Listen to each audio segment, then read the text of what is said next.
Le thème du mois est propulsé par l'onction du Saint-Esprit et aujourd'hui le titre du message était « Que ma coupe déborde ». Nous avons parlé de l'onction intérieure et comment cette onction nous permet d'expérimenter le Saint-Esprit, de développer notre relation avec Dieu et de voir notre coupe déborder. Je peux vous dire une chose, c'est que si vous voulez que votre coupe déborde, vous ne pouvez pas passer à côté de ce message. Alors bon visionnage et que Dieu vous bénisse. Que ma coupe déborde. Nous sommes dans le mois où nous parlons de l'onction. Et le mot onction vient du verbe oindre, qui signifie frotter avec l'huile. Frotter avec l'huile. Frotter avec l'huile. Frotter, il faut vraiment que je rapproche mon micro. Là, je suis au début, tu peux monter. Et après, quand je vais pousser, si je pousse, tu pourras baisser. L'onction, c'est la puissance de Dieu. La puissance de Dieu agissante dans la vie du chrétien. L'onction est la puissance de Dieu agissante dans la vie du chrétien pour opérer des changements et des miracles. L'onction est la puissance de Dieu agissante dans la vie du chrétien pour opérer des changements et des miracles dans des situations quelconques. L'onction est la puissance de Dieu agissante dans la vie du chrétien pour opérer des changements et des miracles dans des situations quelconques. Nous avons 2 merveilleux livres qui ont été écrits par l'apôtre. Vous voyez, là, je m'entends, je n'ai pas besoin de pousser. Et comme je suis au début, ça sauve ma voix. Ce livre qui a ce livre, très bien, 2-3 personnes juste dans l'église. Saisir l'onction, il a été écrit par un auteur incroyable, l'apôtre Alain Patrick Sengue, que nous acclamons tous les dimanches. Et franchement, vous ne pouvez pas comprendre l'onction sans avoir ce livre. Là, nous n'avons que 3 dimanches où nous allons parler de l'onction. Donc, nous n'allons pas tout dire. Mais ce livre aborde dans les profondeurs le sujet de l'onction. Franchement, si vous êtes des personnes qui veulent investir dans leur destinée, vous aurez acheté ce livre. Il est dans un exemplaire plus petit, les 7 caractéristiques de l'onction et ses manifestations. Je suis vraiment étonné parce que beaucoup de gens, regardez, je vais poser une question, qui veut grandir avec Dieu? Vous voyez, regardez le nombre de personnes. Vous voulez tous grandir avec Dieu, mais vous n'achetez aucun livre. C'est comme si je dis, je veux conduire, mais je ne passe pas le permis. Lorsqu'on dit, qui veut apprendre à conduire, je dis, moi. On me donne l'argent pour le permis, mais je ne passe pas le permis. C'est exactement ce que beaucoup de chrétiens font. Qui veut grandir avec Dieu? Moi, je suis vraiment motivé. Mais acheter les livres, rien. Regarder des prédications, rien. Mais tu te contredis toi-même. Pour grandir avec Dieu, il faut investir. Dis à ton voisin, investir. Personne ne grandit avec Dieu juste en venant le dimanche à l'église. Si vous êtes allé dans une église où on vous a dit que pour grandir avec Dieu, il faut aller le dimanche, on vous a menti. Mais on vous a vraiment menti. Le dimanche, c'est l'introduction des choses de l'esprit. Et la semaine, c'est le développement des choses de l'esprit. My God, my God, my God.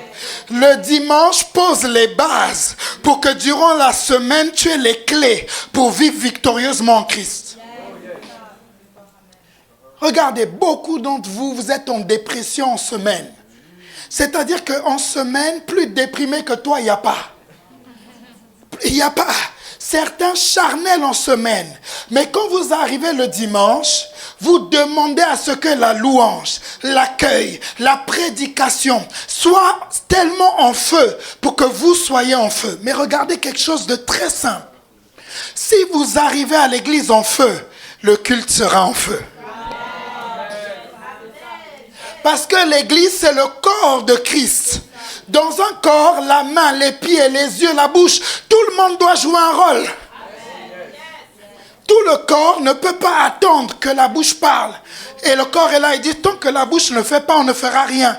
C'est un mensonge. Comme on dit chez nous, lokuta. Ouais, c'est ça, lokuta. Tu apprends un mot en lingala, c'est un mensonge. Je ne sais pas comment on dit ça en créole. C'est menti. Menti, c'est ça. Mais vraiment, le créole, c'est très étrange. Ils prennent des mots en français, ils raccourcissent. Ils disent, yeah, ça, c'est à nous. Mais bon, en tout cas, menti, c'est ça là. Ouais. Tu veux grandir dans les choses de Dieu. Elle s'appelle comment la môme de Sophia là? Elle s'appelle comment ta môme, celle qui a les lunettes? Oui, oui. Elle s'appelle comment? À côté de... Saskia. Saskia, ça c'est quoi? Pourquoi tu me regardes comme ça? Je prêche. Ça va? Tu vas bien? Tu as quel âge? 18. Tu sais quel âge je vais avoir cette année? Tu viens d'avoir 18, mais moi, tu sais quel âge je vais avoir? J'ai 22 ans de plus que toi. Mais regarde l'énergie que j'ai dans mon corps. Et cette énergie, ma femme peut vous dire, c'est tous les jours. Je ne suis pas comme ça que le dimanche, même en semaine, j'ai de l'énergie. Certains d'entre vous avez 18 ans quand je vous regarde, même 15 ans. Tu suis simplement la prédication, tu ne prêches pas. Mais ton corps, la façon dont il est déposé. Maman. Quand tu auras mon âge, mais c'est fini, hein. C'est fini, tu auras un gros ventre comme ça, le dos comme ça, là. Redresse-toi. Tu es encore jeune. En dehors de la sœur Patricia, il n'y a pas beaucoup de gens ici qui ont mon âge. Pas beaucoup. Oui, la sœur Paty. On se sait. Je reviens à mon thème. J'étais en train de dire quoi? Je disais quoi pour ceux qui me suivaient? Que le dimanche, c'est l'introduction à la semaine. Regardez, le défi financier que tu as rencontré cette semaine et qui t'a chauffé la tête. La semaine dernière, je t'ai donné la clé pour le vaincre, le Saint-Esprit. Donc, j'ai introduit. Si tu avais développé ta relation avec le Saint-Esprit t'aurait donné des clés pour attirer l'argent dans tes comptes. On peut continuer dans plein de domaines de la vie. Le chômage auquel tu es confronté, tu ne trouves toujours pas de travail. La clé, c'est l'onction et le Saint-Esprit. L'une des clés. Parce que l'autre clé, c'est de quitter sa couette et de laisser la paresse. Ouais, tu peux prier en langue pendant 5 heures. Si tu ne te lèves pas pour aller chercher le travail, tu n'auras jamais de travail. Tu peux être ouin au point de ressusciter des morts. C'est pas ça qui va te donner le travail tant que tu ne vas pas chercher le travail. Vous arrivez à me comprendre?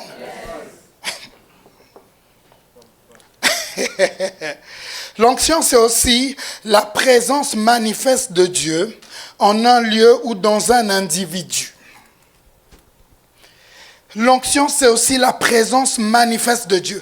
Lorsque la présence de Dieu est manifeste en un endroit, on dit l'onction de Dieu est là. Notez ceci.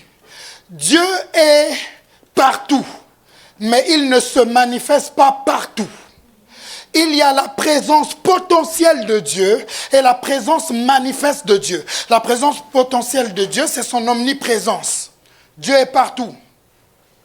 En même temps, ici à la Chine, en même temps, il est à Ottawa. En même temps, il est en France, en même temps, il est au Congo. Dieu est partout. Mais il ne se manifeste pas partout. C'est pour ça que vous allez entendre des gens vous dire, si Dieu existe, pourquoi il y a des guerres dans le monde? C'est parce qu'il est partout, mais il n'est pas prié et sollicité partout. Dieu n'agit jamais tant qu'on ne l'appelle pas. Jamais. Regardez quelque chose d'étonnant. Dis avec moi, étonnant. Jésus arrive devant Bartimée. Le monsieur est aveugle. Mais je ne sais pas, hein. Le monsieur est aveugle. Il dit au monsieur qui crie après lui, fils de David, aie pitié de moi. Il demande à un aveugle, que veux-tu que je fasse pour toi? Mais est-ce que tu ne vois pas que je suis aveugle? Ça, c'est quelle question? C'est quelle question? Je suis aveugle, tu me demandes qu'est-ce que tu veux que je fasse pour toi? Parce que Jésus veut que tu nommes ton besoin avant qu'il agisse. Beaucoup de chrétiens ne comprennent pas qu'ils ne sortent pas de leur situation parce qu'ils passent leur temps à prier en langue. Au lieu de nommer les choses. My God, my God, my God, my God, my God. Tu peux prier en langue, mais si tu n'appelles pas les choses par leur nom en français, la chose ne va pas changer. Ouais. L'apôtre disait à Paris, il a parlé de mon livre à Paris. Et pendant qu'il parlait de mon livre, mon téléphone a vibré, quelqu'un a acheté. Je me suis dit, mais vraiment, les gens sont bizarres. Hein. Mon livre était disponible depuis longtemps, ils n'achetaient pas. Parce qu'on en a parlé, là, il achète. Et beaucoup d'entre vous, vous n'avez pas mon livre, alors que le livre est disponible. Comment prier par l'intelligence. Beaucoup de chrétiens, dès qu'on dit « nous allons prier », des fois tu as donné le thème, hein, nous allons prier pour la guérison de la sœur telle. Prions, non, on a donné le thème. Prions pour la guérison, parle la guérison. Au commencement, la terre était informée vite, Dieu n'a pas dit « chata ». Lekete paladou, sandekeleke. Après, il regarde, il dit, c'est bizarre, ça ne change pas. Rakakako rababa. Il dit, mais non. Il a nommé ce qu'il voulait voir. Lumière. Dans votre Bible en français, c'est écrit que la lumière soit. Mais Dieu n'a pas dit que la lumière soit. Dans l'original, Dieu a dit lumière. C'est-à-dire que Dieu est tellement fort que quand il constate une situation, il nomme la solution qu'il veut pour la situation. C'est comme si tu as un besoin d'argent, tu ne dis pas Seigneur, j'ai un besoin d'argent, tu dis finance. Ou tu dis $3,000. C'est comme ça que Dieu parle, 5 millions. Dieu parle en solution. Il n'est pas là en train de se poser à dire koraba, koraba, koraba. Certains même votre parler en langue, si on reste sur le parler en langue, c'est comme un moteur diesel ou je ne sais pas quel moteur. C'est-à-dire que pour démarrer en langue, ça fait tchouan. Quand on dit nous allons prier en langue, c'est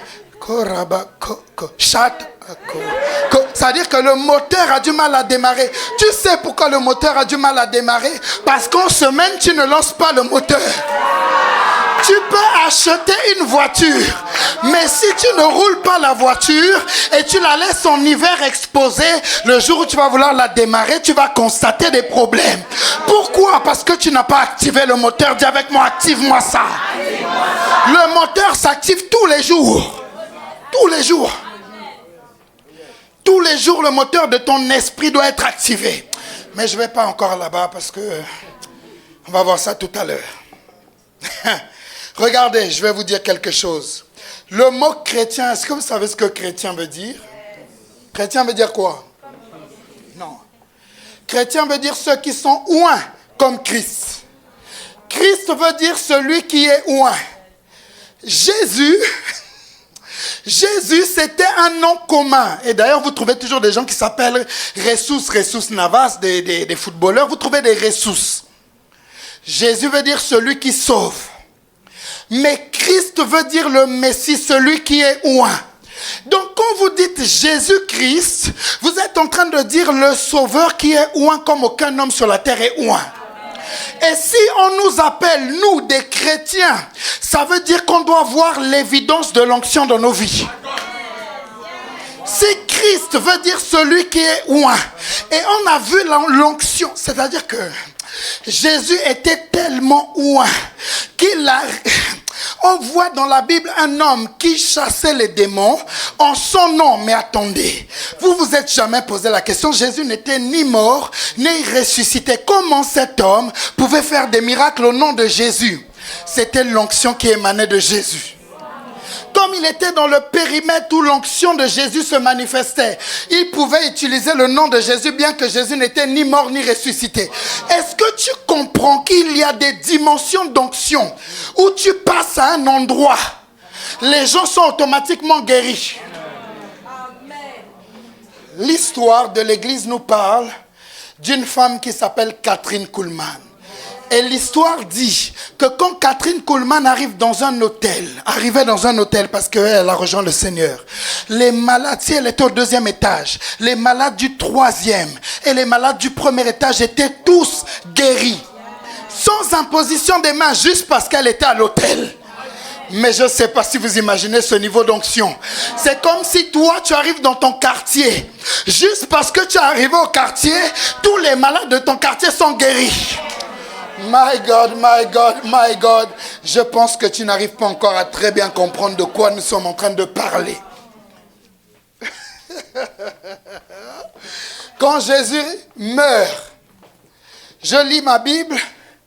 La Bible dit, je ne sais plus, c'est lors de sa mort, le voile se déchire, les tombeaux de tous les saints s'ouvrent. Ça, c'est quelle onction? qui était déployé dans sa mort, de sorte à ce que les tombeaux des gens s'ouvrent et que les gens sortent. Vous ne connaissez pas à quel point l'onction est puissante. L'onction peut ressusciter les situations des gens qui marchent tous les jours avec vous. My God, my God, my God, my God, my God, my God. Est-ce que tu me suis? Fais comme ceci si tu me suis.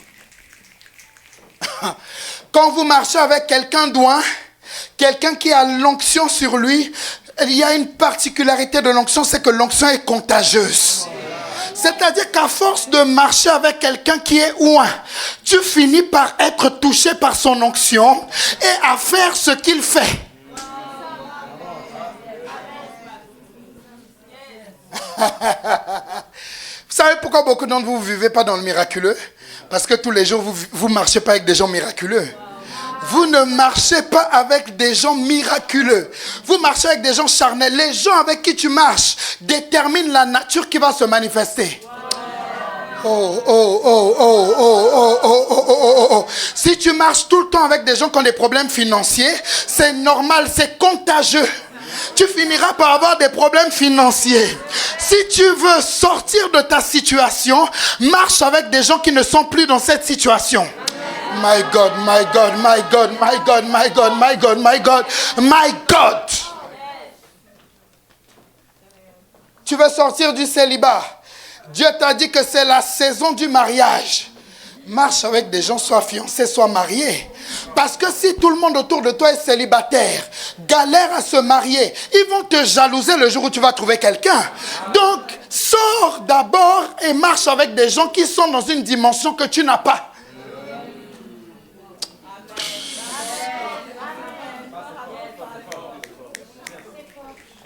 Regardez, 2 Corinthiens 1, verset 21 à 22. 2 Corinthiens 1, verset 21 à 22. Et celui qui nous a fermis avec vous en Christ et qui nous a oint, c'est Dieu. Qui oint? Reviens s'il te plaît. Qui oint? Qui oint? Qui oint? C'est-à-dire que sans relation avec Dieu, tu ne peux pas être oint. Non, non. Le pasteur peut t'imposer les mains, mais si tu n'as pas de relation avec celui qui oint, tu n'auras pas la manifestation de l'onction. Parce que celui qui oint, c'est Dieu, pas un homme. Grand 1, l'onction intérieure. Ézéchiel 36, verset 26 à 27. Mon Dieu, mon Dieu, mon Dieu, mon Dieu. Je vous donnerai un cœur nouveau. Je mettrai en vous un esprit nouveau.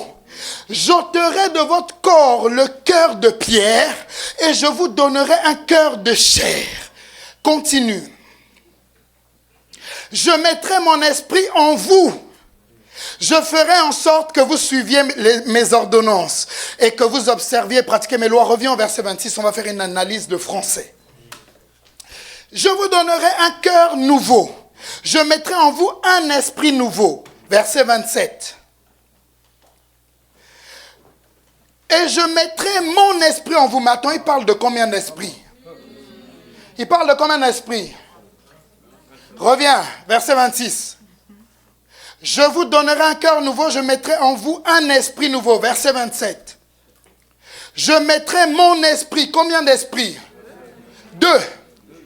Il dit, je vous donnerai un esprit. Votre esprit. Lorsque vous acceptez Jésus, un esprit nouveau vous est donné.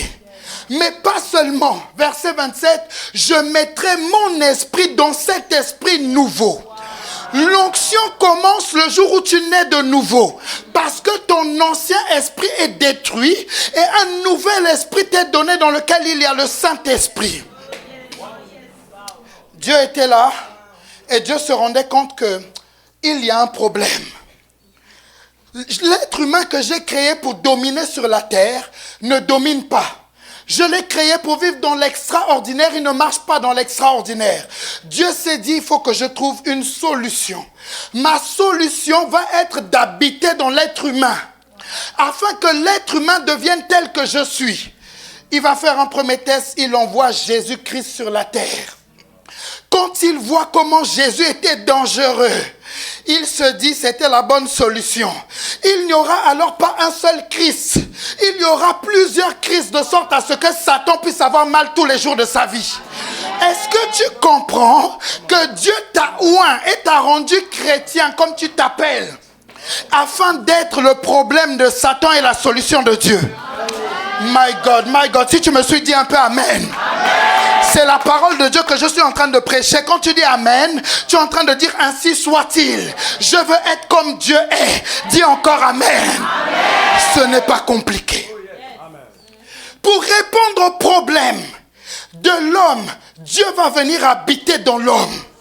Le Saint-Esprit que tu as dans ton esprit et que tu négliges tous les jours de ta vie sans prier, Dieu te l'a donné afin que sur la terre tu sois l'évidence de la parole, que tu sois la parole manifestée sur la terre. D'ailleurs, j'aimerais t'informer, la volonté de Dieu n'est pas que tu aies la Bible, n'est pas que tu aies la parole, mais que tu sois la parole.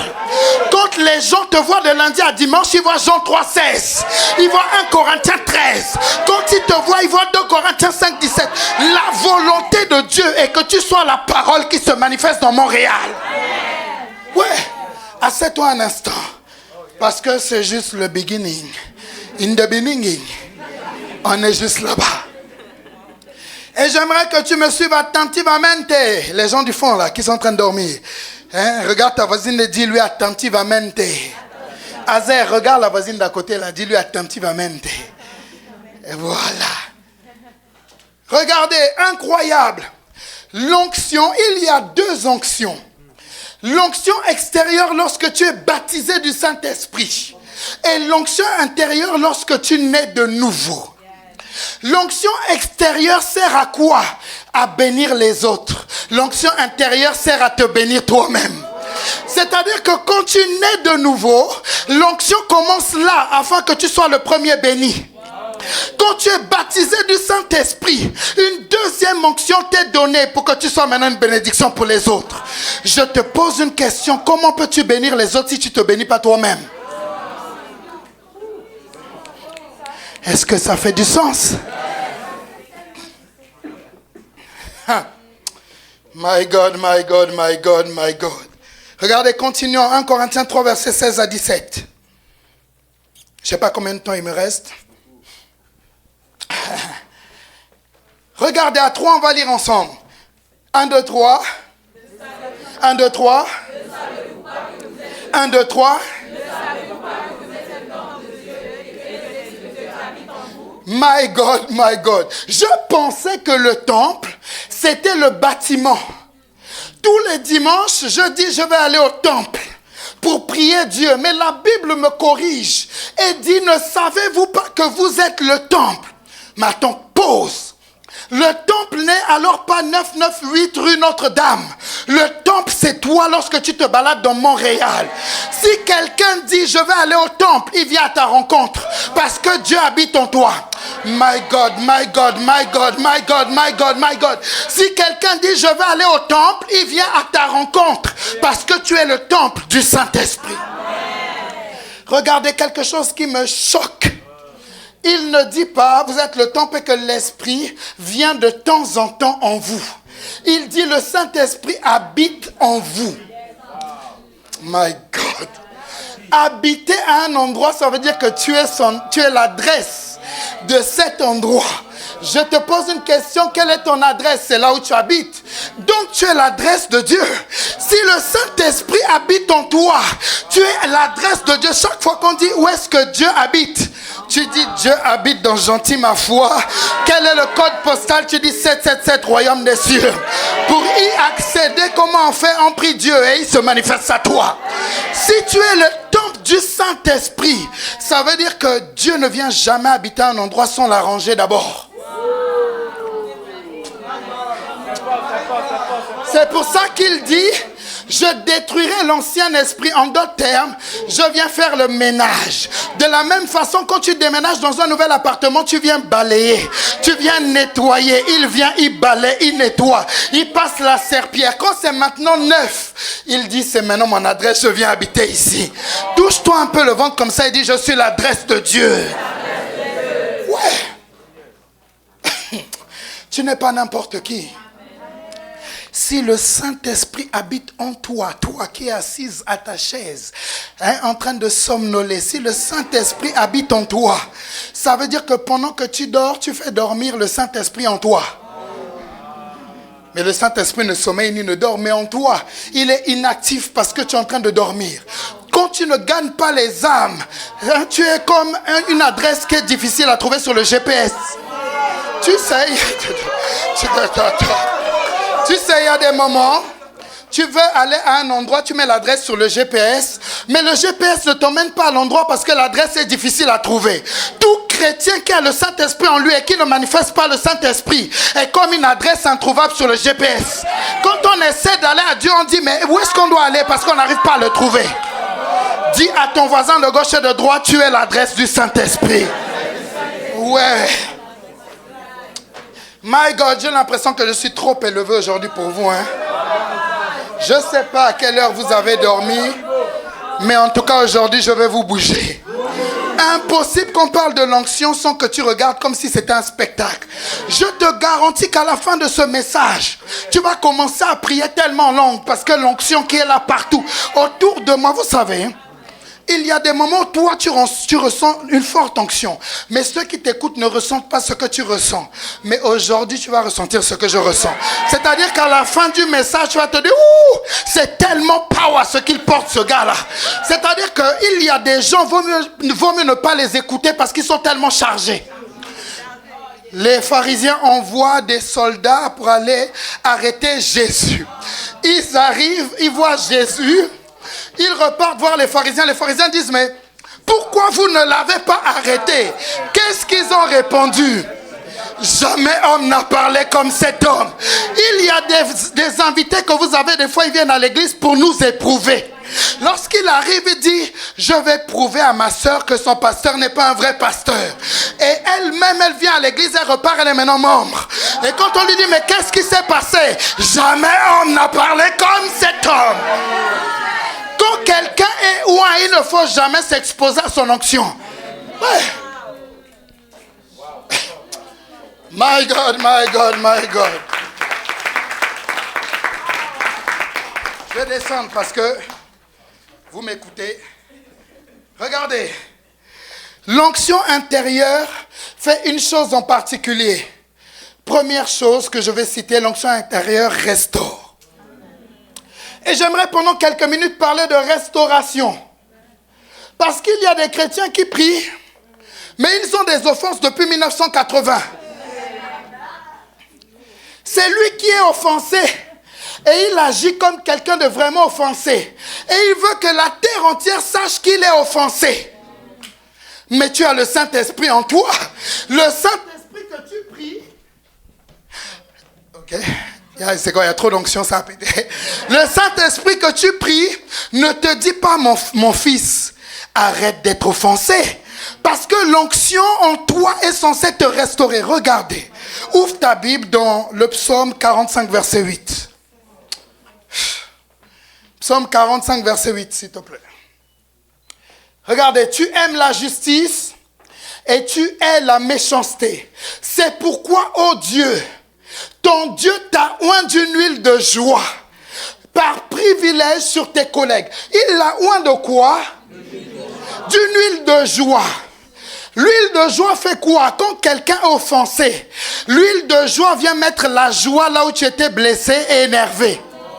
Alors, si tu me dis que tu pries et tu es toujours offensé, quel Dieu tu pries?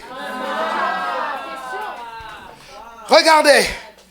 Tu peux être offensé, mais ne pas manifester les signes de l'offense. Tu peux être offensé, mais être offensé ne te donne pas le droit d'agir comme quelqu'un d'offensé. Mais déjà, est-ce que tu sais que être offensé, c'est un péché? Tu veux que j'explique? Très bien. Proverbe 4, verset 23. Proverbe 4, verset 23. C'est très fort. Très, très fort. C'est vrai que des fois, mon frère, quand on prêche et que les gens se lèvent, s'agitent, on se dit, waouh, là, c'est pas... Mais là, c'est bizarre. Ils sont calmes, mais je sens qu'ils sont en train de me suivre. Regardez. À 3, on va lire ensemble. 1, 2, 3. Question, qui doit garder ton cœur? Qui doit garder ton cœur? Qui doit garder ton cœur? Mais est-ce que ce n'est pas Dieu qui doit garder ton cœur? Le passage dit quoi? Garde ton cœur, pas Dieu. Oui, mais mon respect m'a offensé. Ma femme m'a offensé. Mon mari m'a offensé. Mon fiancé m'a offensé. Ma fiancée m'a offensé. Mon père m'a offensé. Ma mère m'a offensé. Garde ton cœur. Ça veut dire que chaque fois que tu ne respectes pas la parole, tu fais quoi? Tu pêches. Si la Bible dit garde ton cœur, que tu ne l'as pas gardé, tu as fait quoi? Tu as péché. Mon Dieu, je sais que je suis en train de toucher un point sensible. Ça veut dire que chaque fois que tu es offensé, ce n'est pas la personne qui t'a offensé qui a forcément péché. Parce que des fois, elle ne sait même pas qu'elle t'a offensé. Mais c'est toi qui es offensé qui a péché. Parce que tu aurais dû garder ton cœur. Première chose. Deuxième chose, le Saint-Esprit habite en toi. Et il doit répandre une huile de joie. Mais tu ne le consultes pas pour avoir la joie. Deuxième péché. C'est power. Le Saint-Esprit en toi. Il doit répandre l'huile de joie. Tu ne le consultes pas. Parce que tu dis, je suis offensé. Les gens doivent savoir que ça ne m'a pas plu. Mais est-ce que tu sais le nombre de choses qui ne plaisent pas à Dieu et que Dieu ne manifeste pas? Est-ce que tu sais le nombre de choses qui offensent Dieu, qui auraient pu offenser Dieu, mais Dieu ne s'offense pas? Première chose, tu ne pries pas en semaine.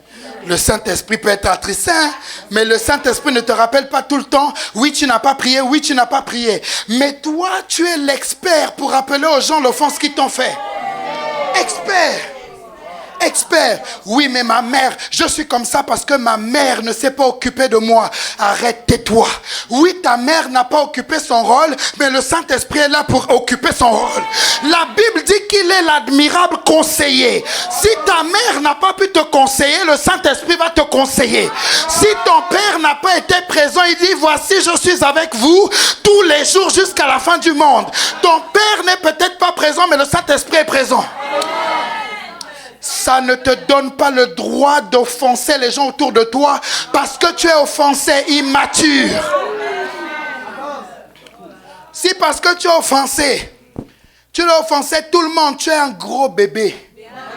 Peu importe ton titre, tu es un baby. Baby. Ils doivent savoir, ça ne me plaît pas. J'aime pas comme ça. Ok, très bien. Allons sur ton terrain. On doit savoir ce qui ne te plaît pas. Mais ce qui te plaît, on ne le sait pas. Le Saint-Esprit est censé te plaire, mais on ne le sait pas. Tu n'évangélises pas. Donc on doit savoir ce qui ne te plaît pas, mais ce qui est censé te plaire, on ne sait pas. La parole de Dieu, on ne sait pas que tu aimes ça, mais on sait ce que tu n'aimes pas. Ouais, je sais, vous inquiétez pas. Je sais que je suis sur un terrain glissant. Les offenses, c'est très glissant. Mais c'est là-bas que je dois aller. Avec moi, avance. Regarde. Tu es offensé depuis combien de temps, s'il te plaît? Ça fait trop d'années. Combien en autant d'années, la même offense est toujours là? Regarde, je vais te dire quelque chose de tellement puissant, mais je vais le dire doucement. Toute personne qui t'offense et qui est consciente qu'elle t'a offensé peut te manipuler à distance. Je vais m'expliquer. Si je sais ce qui énerve le pasteur Grâce, et je sais qu'à chaque fois que je le fais, ça énerve le pasteur Grâce, si je veux énerver le pasteur Grâce, je vais faire ce qui énerve le pasteur Grâce. Donc je vais la manipuler. Mais si tu es mature et que personne ne sait ce qui t'offense, comment Satan pourra-t-il t'offenser? Comment Satan peut t'offenser s'il ne sait pas ce qui t'offense? Lorsqu'il est venu tenter Jésus, toutes les tentations, Jésus les a vaincues. La Bible dit quoi? Il est parti jusqu'à attendre un temps favorable.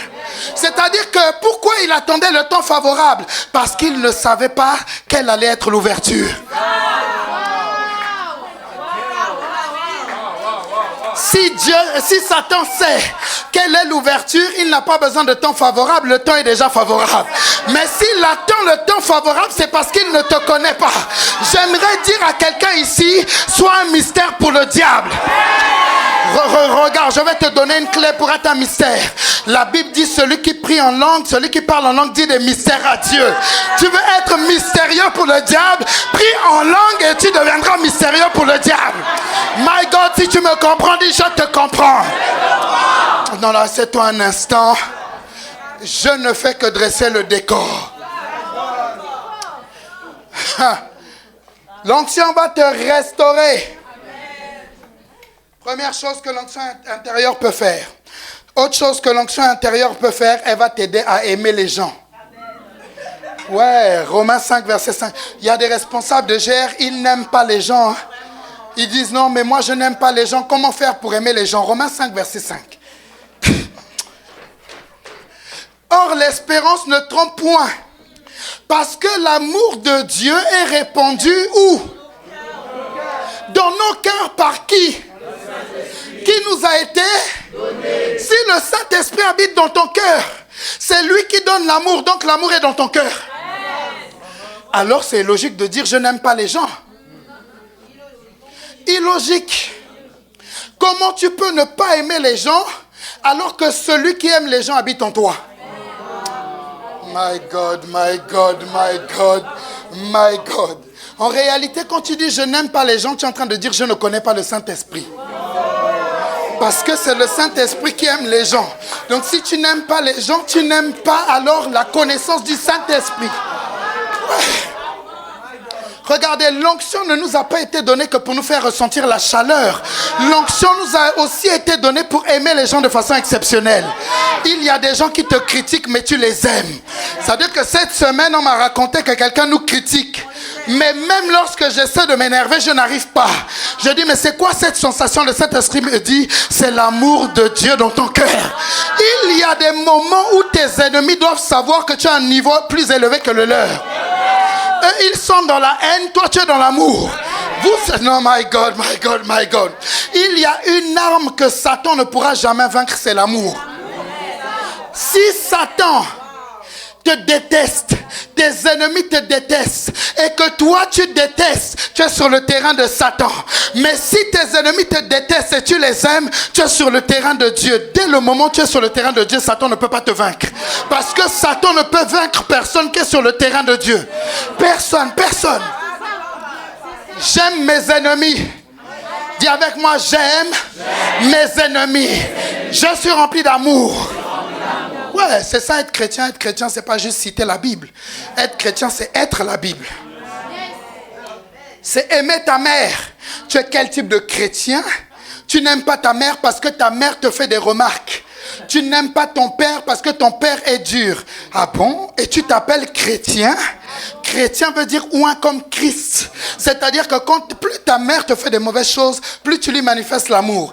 Plus elle t'embête, plus tu lui donnes des cadeaux. Au bout d'un moment, bien sûr, elle va dire, bon, tu es comme ton Dieu. Hein. Je n'ai rien pu faire pour t'arrêter. Je vais alors venir avec toi à l'église. Il y a des moments pour que les gens viennent à l'église. Ils ne doivent pas entendre parler de l'église, mais ils doivent voir l'église. Ils doivent voir l'église. Mais regardez, je vais continuer. Dis avec moi, continue. Dis, continue un peu. Il y a une autre expérience qui active l'onction intérieure. C'est le baptême du Saint-Esprit. C'est très étrange parce que le baptême du Saint-Esprit, c'est une onction extérieure qui vient sur l'homme. Mais pourtant, cette onction extérieure, c'est-à-dire débloque quelque chose d'intérieur, le parler en langue.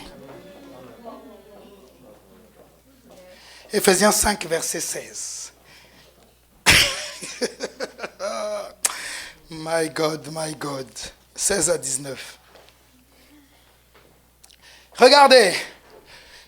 1, 2, 3. On va lire, s'il vous plaît. 1, 2, 3. 1, 2, 3.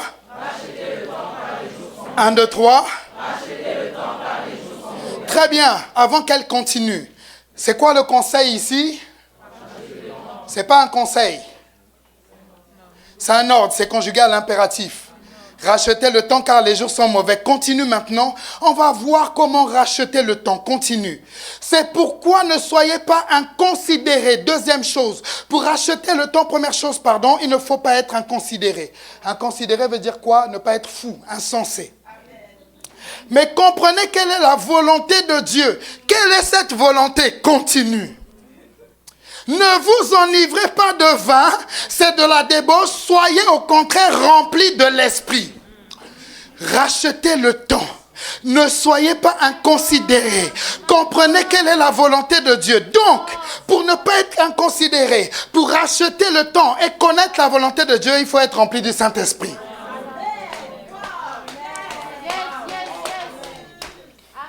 Regardez.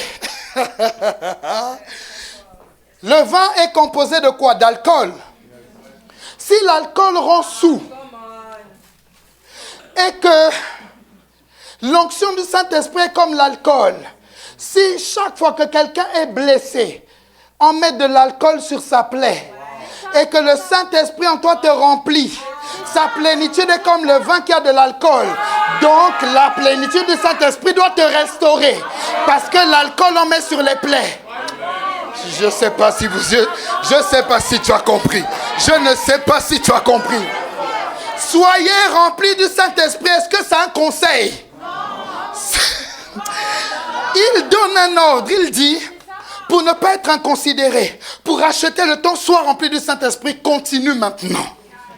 Pour être rempli du Saint-Esprit, là des Gadabasuta, il dit entretenez-vous par des psaumes, par des hymnes, par des cantiques spirituels, chantant et célébrant de tout votre cœur les louanges. Est-ce que tu comprends que le temps de louange n'est pas l'introduction du prédicateur? Le temps de louange est le temps où tu es en train de t'enivrer du Saint-Esprit. Parce que si pour s'enivrer il faut des cantiques, en chantant des cantiques tu te remplis. C'est pour ça que pendant que tu chantes, c'est quoi le chant de louange que vous avez chanté tout à l'heure? Pendant que tu chantes, transformé. Bon, asseyez-vous un instant. Asseyez-vous un instant. Dieu admirable. Ah oui, tu transformas l'eau en vin. Mais regardez comment ce chant-là peut te faire prier en langue. Hein? Tu transformas l'eau en vin. Guéris l'aveugle par ta main, nul n'est, mais regardez, tu transformas l'eau en vin. Pendant que tu chantes ça, la dagada sous telekete. Si tu es le Dieu qui peut transformer l'eau en vin, quel est le problème que tu ne peux pas transformer par l'ivresse du Saint-Esprit?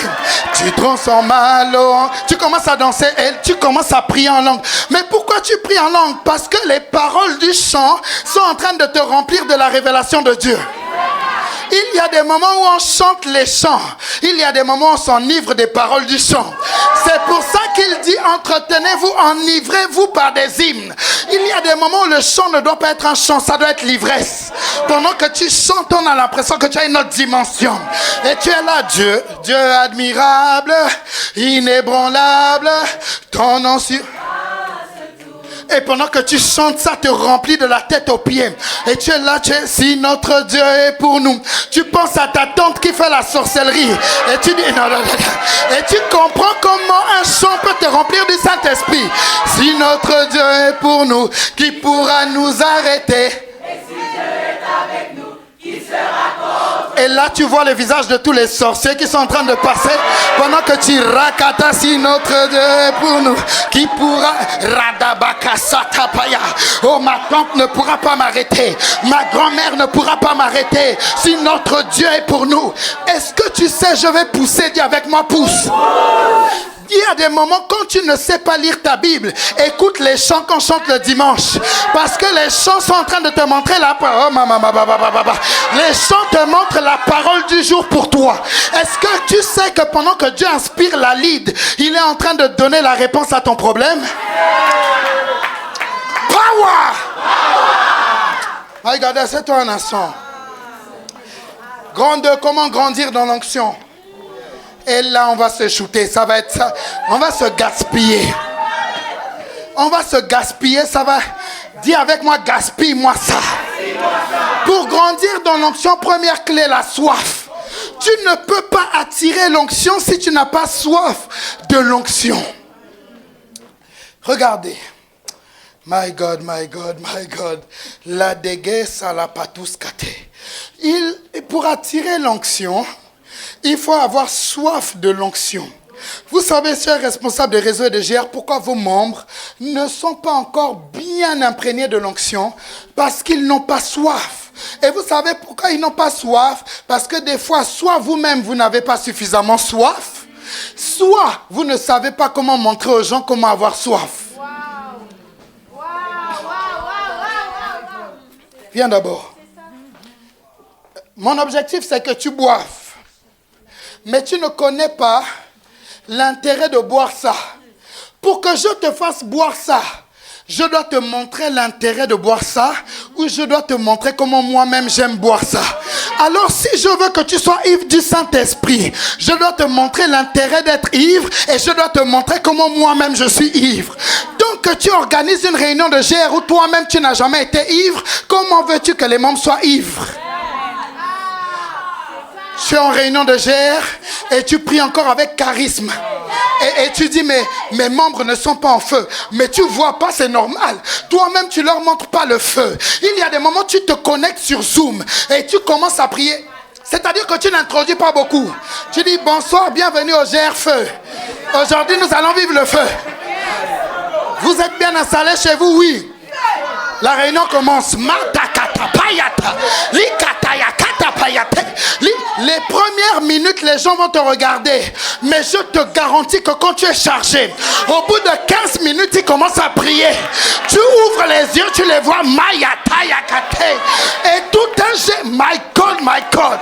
Tout un GR où tout le monde est en feu. Bien sûr que ça va grandir. Ouais, si tu me comprends, dis je te comprends. Assieds-toi un instant.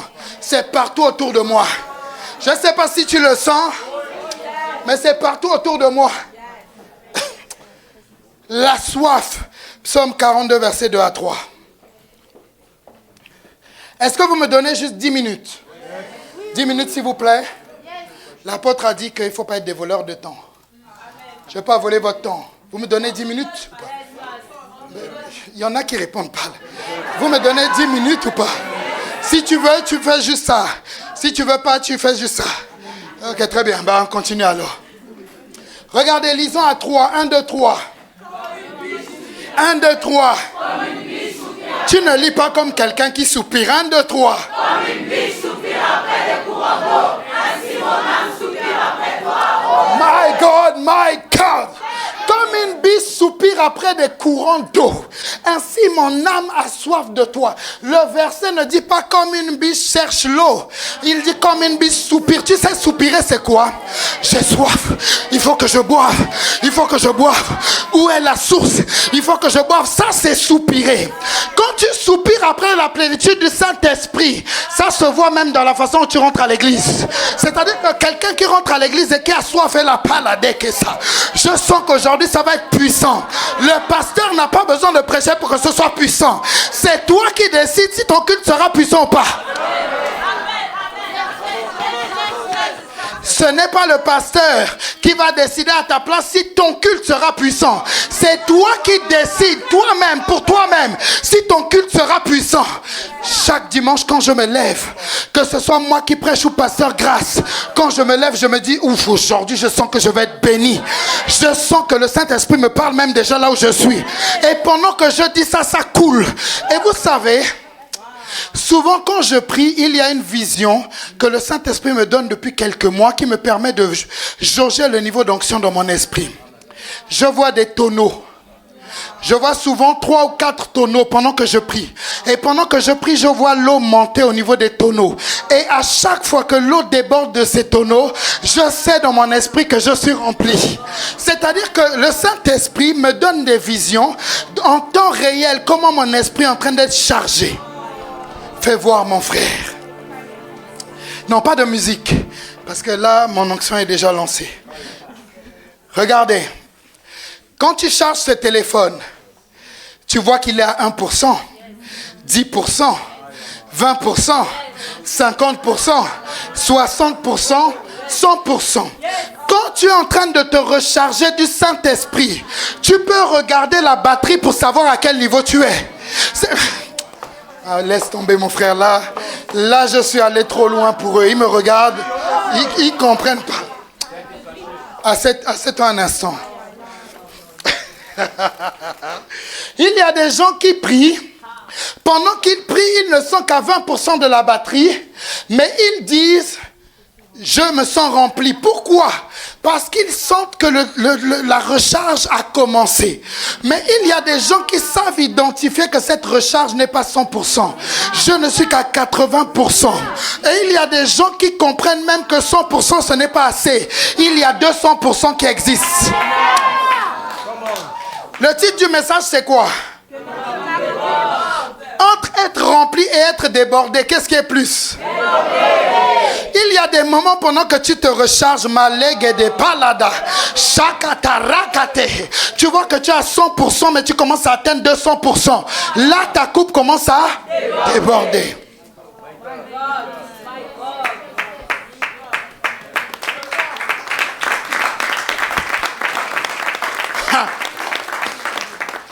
Une autre clé pour être rempli du Saint-Esprit, la méditation de la parole.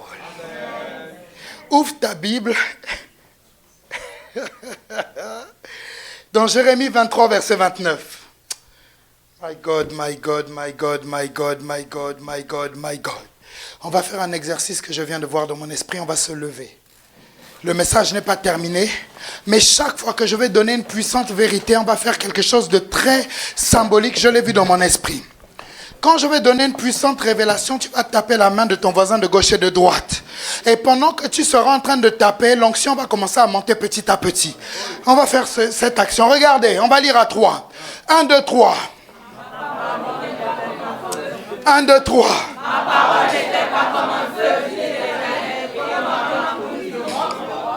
Ma parole n'est-elle pas comme quoi? Comme un feu. Pendant que tu te mets devant ta Bible, tape la main de ton voisin de gauche et de droite. Chaque fois que tu es devant ta Bible, la parole est comme un feu. Si le feu du Saint-Esprit te remplit, chaque fois que tu lis la Bible, tu es en train de te remplir. Parce que sa parole est comme un feu. Mais tape encore la main d'un voisin. Je vais te donner une puissante vérité. Si la parole doit être parlée, chaque fois que tu déclares la parole, tu es en train de te remplir du Saint-Esprit. Mama. Ce qui remplit, c'est lire la parole, mais ce qui remplit aussi, c'est déclarer la parole. Tu sais à quel moment tu sais que tu es rempli? Quand tu t'écoutes toi-même en train de lire la Bible et tu as envie de prier en langue. Tu lis ta Bible. Au commencement était la parole. C'est-à-dire que ta propre voix devient ton filon d'onction. Pendant que tu lis la Bible, on tape la main d'un voisin. Tape la main d'un voisin. Tape la main d'un voisin. Pendant que tu lis, tu es en train de te remplir. My God, my God, my God. Une autre clé qui est remplie du Saint-Esprit, dis à ton voisin, autre clé.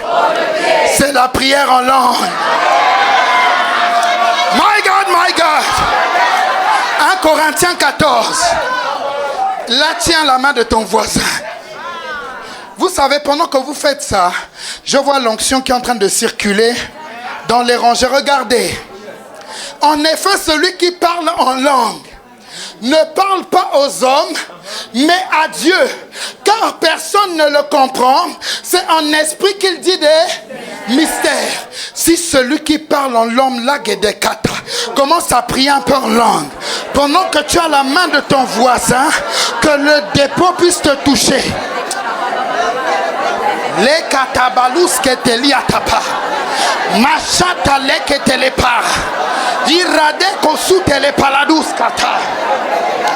Mayande lelia talada barade, leketelian talada bakase, rakatala palataba, inde kosata mande, lade kosanda balade, ikarebe kosoto parata yakate, indalada bakasuta laba, ereketelian talabakata yadoskate, labade kosondo payandade, ikamanda la manande kosaya. Je vois ta jauge être remplie. Je vois ta my God, my God, my God. My God, my God, my God, my God. Mashata lekeli andoskopa. Ikale kotoskopa ramande kezaya. Oh yes, attends. Là, ça ne fait que commencer. Quand la Bible dit celui qui parle en langue s'édifie lui-même. C'est quoi le verset? Verset 4, je pense. Verset 4. Celui qui parle en langue s'édifie lui-même. Le verbe veut dire se recharger, se remplir. Alors, on va prier en langue pendant 5 minutes. Et pendant que tu pries en langue, tu vas sentir la jauge, la batterie en train de se remplir. Prie un peu en langue. Recharge-toi du Saint-Esprit. Celui qui prie en langue s'édifie. Maradeko soupele. Karabayadus katalapa. Mandele ki atosko parade. Là, ah oui, tu fais bien. Voilà. C'est comme ça, prie en langue.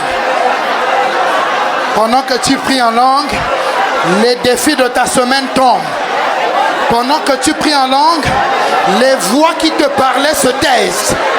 Pendant que tu pries en langue, ton Maya Katelia Palados, Iragade Palados Katayada, Redebele de Diasuta, Ikale de Bados Koteliamande, Marus Keteli Mananos Kota, Andelebele Diatalia, Ilebede Kotolo Palade, Labadus Katapadi, Rade Kotoliamanda, Labados Keteliandaladaba, Machata le Diatosa, Ikale de Bele de Kosanda, Mando sete predi yatosada, Iradeko sutelede. Si tu ne sais pas prier en langue, dis simplement Saint-Esprit remplis-moi. Machale de Bekosaya. Saint-Esprit remplis-moi. Saint-Esprit remplis-moi. Saint-Esprit remplis-moi. Je vois 50% de la batterie. Je vois 50%. Certains sont à 70%. Comment? Maradeko sanda paradelia. Irake kotelia talamande. Malega de paladus katairade. Reketeli andelia talamande. Machandelia kataba. Ledebekete. La katala palade. Indole pelons kopayata. Ireketeli andelia kade. Radaba, Radebe, Iradeko Sanda. Oui, comment. Tu peux aller plus loin. Tu peux. Voilà, comme ça. Ligade, Palagade, Chatalagade, Ikalagade, Ribodeskota, Indabaladeko Sanda, Madayeteledeye, Itayadeliataya, Laba, Achatelikelandoska, Irabede, Ayedebekosaya, Indaledebekasayade, Erapaya. Je vois 80%. 80%, comment? Sayakata, Iladebekosunda, Maratelepekakusta Kama, Redebeledia, Iledebekosande, Manedebekosande. Je vois 90%. Comment? Et pendant que tu pries, j'ai la vision d'une piscine agitée.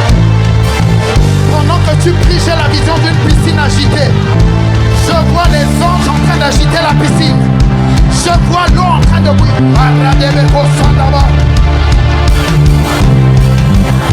Oui, comme. Ratete soya. Likatele belade. Machangale bekayade.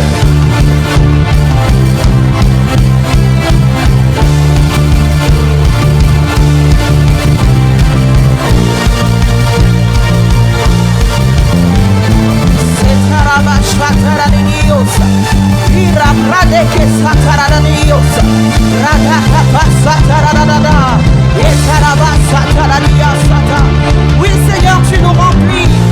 Nous avons soif et faim de ta présence, oh Dieu. Remplis-nous, oh Dieu.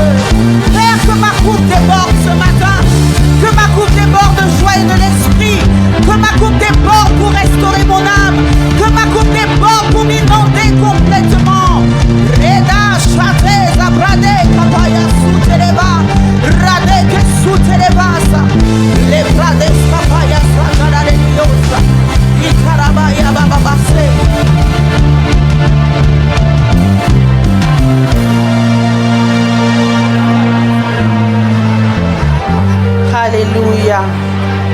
Alléluia.